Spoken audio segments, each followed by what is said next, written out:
Hello friends and welcome to my channel learn and grow everyday with Snigdha.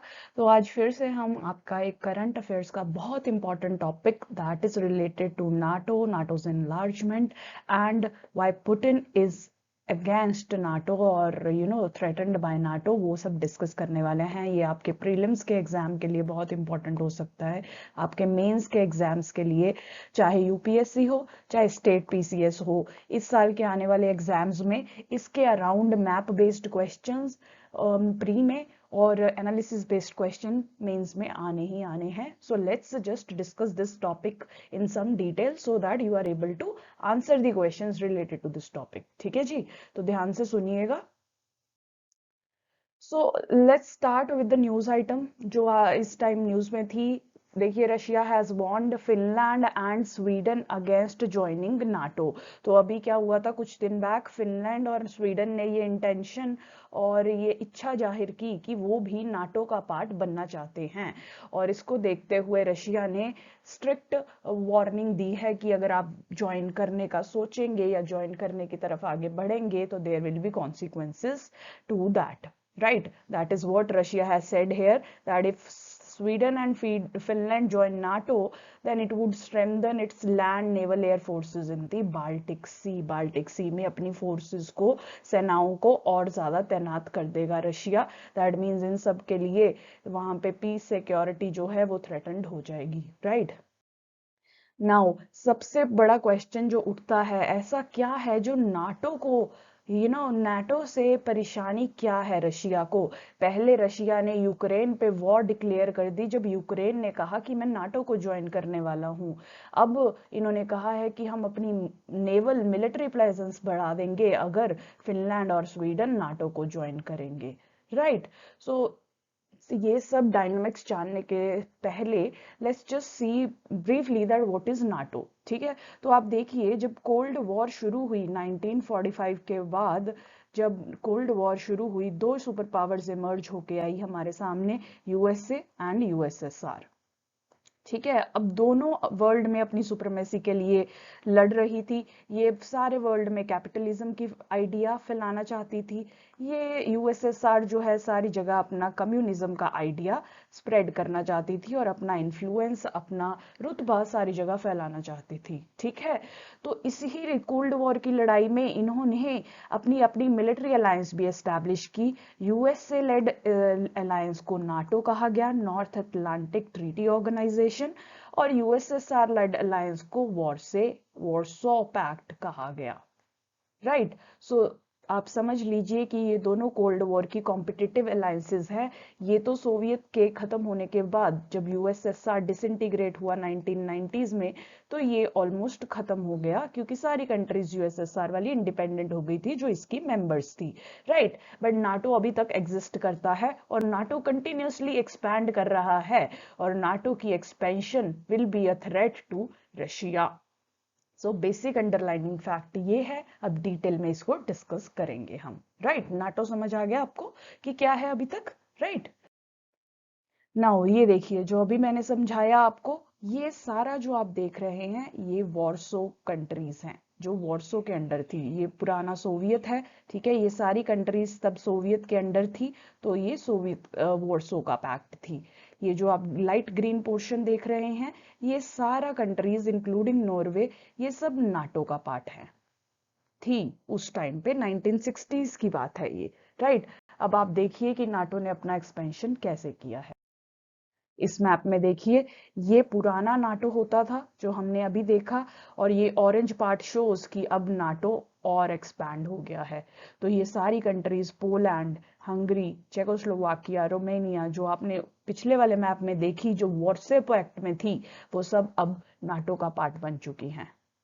Right, ये Estonia, लातेविया, लुथेनिया, बिल्कुल Russia के साथ जिनका बॉर्डर लगता है, वो कंट्रीज भी नाटो का पार्ट बन चुकी हैं। सिर्फ 3 ऐसी कंट्रीज बची हैं, बेलारूस, यूक्रेन और यहाँ जॉर्जिया। ये तीनों का रशिया से बॉर्डर टच करता है और ये तीनों ही कंट्रीज सिर्फ बची हैं जो अभी नाटो का पार्ट नहीं है, जिनका रशिया से बॉर्डर टच करता है। नॉर्थ की साइड पे आप देखिए, स्वीडन और फिनलैंड ऐसी दो कंट्रीज है जो अभी किसी भी पैक्ट का पार्ट नहीं है और अभी वो इच्छा जाहिर कर रही हैं कि वो नाटो का पार्ट बनना चाहती हैं। तो ऑब्वियसली ये रशिया के लिए बहुत बड़ा सिक्योरिटी थ्रेट है, क्योंकि यूएसए और नाटो की ट्रूप्स इसके बॉर्डर्स पे स्टेशनड रहेंगे अगर ये कंट्रीज भी नाटो का पार्ट बन जाती हैं, राइट। देखिए, और दूसरा बड़ा थ्रेट ये है कि रशिया ने इन कंट्रीज को एज अ बफर यूज किया है। अब देखिए, रशिया के पास कोई भी नेचुरल बॉर्डर नहीं है, जैसे इंडिया के पास तो हिमालयाज हैं किसी भी अटैक से नॉर्थ में बचाने के लिए। आप देखिए, ये रहा हमारा भारत रफली, ठीक है, यहाँ पे हमारी हिमालयन चेन है जो हमें इधर से आने वाले किसी भी अटैक से प्रोटेक्ट करती है, राइट। रशिया के पास ऐसा कोई नेचुरल बैरियर नहीं है। तो रशिया हर एशियन टाइम से इस तरफ से बहुत सारे अटैक्स का जो विक्टिम रहा है। 17th सेंचुरी में पोल्स ने इन पे अटैक किया, ठीक है। फिर 18th सेंचुरी ने नेपोलियन पे रशिया पे अटैक किया और रशिया की वॉर के साथ वॉर लड़ी, ठीक है। उसके बाद 19th सेंचुरी में जर्मनी ने वर्ल्ड वॉर 1 के दौरान रशिया पे अटैक किया, जर्मनी ने ही वर्ल्ड वॉर 2 में भी रशिया पे अटैक किया। सो सारे रशिया पे अटैक्स इस बॉर्डर से आ रहे हैं।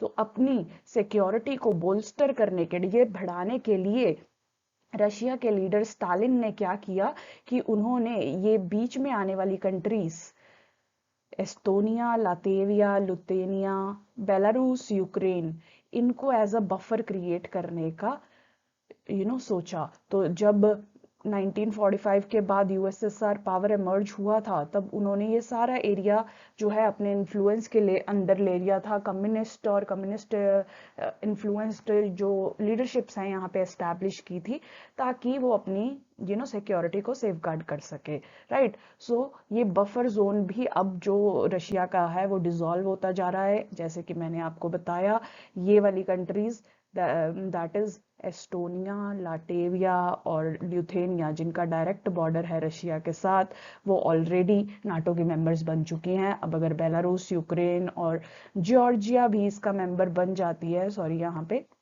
तो ये रशिया के लिए बहुत बड़ा थ्रेट होगा। बेलारूस तो रशिया की फ्रेंडली कंट्री है, सो बेलारूस से इतना थ्रेट नहीं है। The threat is from Ukraine, Georgia and in north यहाँ फिनलैंड, स्वीडन, ये कंट्रीज भी नाटो की तरफ इंक्लिनेशन शो कर रही हैं, right. Now the third threat is Baltic Sea. अब देखिए, रशिया जो है नॉर्थ में आर्कटिक सी से, आर्कटिक ओशियन से कवर्ड है। अपने ईस्टर्न पार्ट में ये साइबेरियन डेजर्ट से कवर्ड है और अपने सदर्न पार्ट से ये स्टेपिस से कवर्ड है। जी, ऐसे रशिया हो गया। नॉर्थ में ये ब्लॉक्ड है आर्कटिक के द्वारा, ईस्ट में ये ब्लॉक्ड है साइबेरियन कोल्ड डेजर्ट के द्वारा, और साउथ में it's blocked by the steppes grassland. तो इसके ये तीनों एंड्स जो हैं वो ब्लॉक्ड है ऑल द ईयर ट्रेड के लिए या मूवमेंट के लिए। They are not suitable for Russia. Only the end that remains is the western boundary, and through these western boundaries it needs Black Sea in the southwest and the Baltic Sea on the northwest to access the rest of the world. तो आप इस map पे भी देखिए, ये Baltic सी चाहिए Russia को और ये ब्लैक सी चाहिए आगे मेडिटेरेनियन अटलांटिक तक पहुंचने के लिए, साउथ ईस्ट या आई मीन सेंट्रल एशिया तक पहुंचने के लिए, राइट। सो इसीलिए रशिया जो है ये स्वीडन और फिनलैंड में नाटो या यूएस की फोर्सेस नहीं अलाउ कर सकता, नीदर इट कैन अलाउ नाटोज की फोर्सेस इन यूक्रेन, राइट। इसीलिए यूक्रेन पे वॉर डिक्लेयर की, इसीलिए अभी भी बहुत परेशान हो रहा है जब स्वीडन और फिनलैंड नाटो ज्वाइन करना चाहते हैं। तो बाल्टिक सी में रशियन इन्फ्लुएंस और ब्लैक सी में रशियन इन्फ्लुएंस बहुत इंपॉर्टेंट है। ये तीसरा कारण हो जाता है रशिया की परेशानी का, राइट। ये देखिए, फाइनली वही रशिया को लग रहा है कि नाटो इसको इंसर्कल कर रहा है। ये ऑलरेडी आप देख रहे हैं जो रेड नंबर्स लिखे हैं, ये नाटो की फोर्सेस है जो रशिया के बॉर्डर के अराउंड स्टेशनड है। ये जो आप पर्पल में देख रहे हैं ये यूएस की अपनी फोर्सेस स्टेशनड है, देखिए आप, राइट। तो ऑब्वियसली रशिया थ्रेटन्ड होगा ही। जैसे अब इंडिया के आसपास अगर आके नेपाल भूटान में चाइना बैठ जाए तो इंडिया को कैसा लगेगा। India always tries to prevent these countries to allow Chinese military into their territories, ठीक है। तो इंडिया के लिए भी नेपाल भूटान बहुत इंपॉर्टेंट बफर की तरह क्रिएट एक्ट करती है चाइनीज इग्रेशन से बचने के लिए। अब वही अगर अगर बफर डिसॉल्व हो जाए, नेपाल और भूटान चाइना के फेवर में हो जाए और चाइना की मिलिट्री को यहाँ आने दे जाएं, तो हमारी सिक्योरिटी के लिए तो बहुत बड़ा थ्रेट होगा ना। वैसे ही रशिया के लिए भी ये नाटो और यूएस की फोर्सेस इसकी बॉर्डर कंट्रीज में बहुत बड़ा थ्रेट है।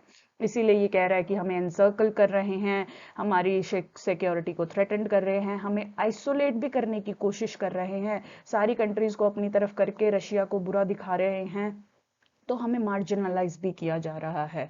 तो ऑल दिस सिक्योरिटी थ्रेट, ठीक है, और access to the important seas और बफर को डिसॉल्व करना, ये सब मेन रीजंस हैं कि रशिया इतना झुंझलाया हुआ है because of the NATO, right. So ये सारे पॉइंट्स आप अपने आंसर्स में यूज कर सकते हैं। ये जो जितने भी मैंने आपको मैप्स दिखाए, पॉज करके थोड़ा इनको अपने दिमाग में रखिए। इस पे कोई भी मैप बेस्ड क्वेश्चन आए, बाल्टिक सी पे, ब्लैक सी पे, या ये एस्टोनिया, लातेविया वगैरह कहाँ हैं, इनकी पोजीशंस एक बार ध्यान से देख लीजिए। ये सब आपको प्री में क्वेश्चंस आंसर करने में बहुत हेल्प करेगा, ठीक है। So that was all for today's video, hope you like it. Please like and subscribe my channel. Thank you so much for watching.